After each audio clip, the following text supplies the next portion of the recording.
मध्यरात्री भंडारा जिल्ह्याला मुसळधार पावसाने झोडपून काढलं। याचा सर्वाधिक फटका पवनी तालुक्याला बसल्याचं चित्र बघायला मिळत आहे। गोसेखुर्द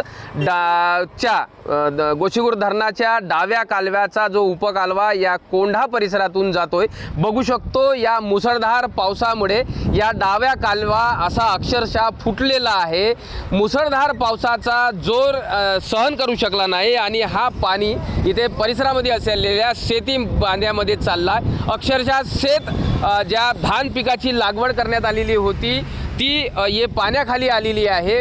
ठिकठिकाणी हा उपकालवा फुटल्याचं चित्र इथे बघायला मिळत आहे। एकंदरीतच या कालव्याचं काम काही दिवसापूर्वीच करायला सुरुवात केलेलं होतं इथे धरण प्रशासनाने, आणि आता हा कालवा फुटल्याने पाण्याची क्षमता न पकडू शकल्याने हा कालवा फुटला आणि आता शेत बांध्यांमध्ये जलमय स्थिती निर्माण झालेली आहे। एकंदरीतच शेतकऱ्यांचं यामुळे फार मोठ्या प्रमाणात नुकसान होत असल्याचं चित्र आता इथे बघायला मिळतं। आपल्यासोबत काही शेतकरी आहे, त्यांच्याकडनं जाणून घेऊ। काय सांगाल दादा, तुमचं काय नाव आहे आणि याच्यामुळे कशा पद्धतीचं तुम्हाला नुकसान सहन करावं लागतंय?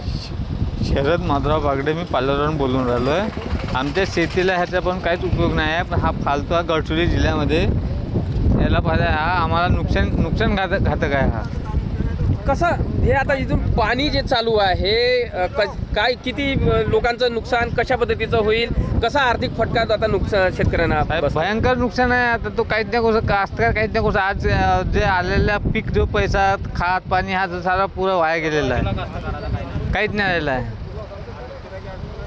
पीक जे आहे सडेल का? सडेल तो गेला, तो कामातूनच गेला, तो कास्तकार औषधच नाही त्याला। एक तर फाशी लागायला लागेल, नाही तर मग लोकांच्या कर्जातून तो मुक्त होणारच नाही यावेळेस। एवढी परिस्थिती गंभीर आहे। निश्चितच या कालवा फुटला, हा उजवा कालव्याचा उपकालवा फुटला आणि शेतकऱ्यांची शेतजमीन पाण्याखाली आली। त्याच्यामुळे शेतकरी आर्थिक संकटात सापडला आहे। या संकटातून उभारण्यासाठी त्याला आता सरकारच्या आर्थिक मदतीची गरज आहे आणि शेतकरी त्या प्रतीक्षेत आहे। प्रशांत देसाई, एबीपी माझा, भंडारा।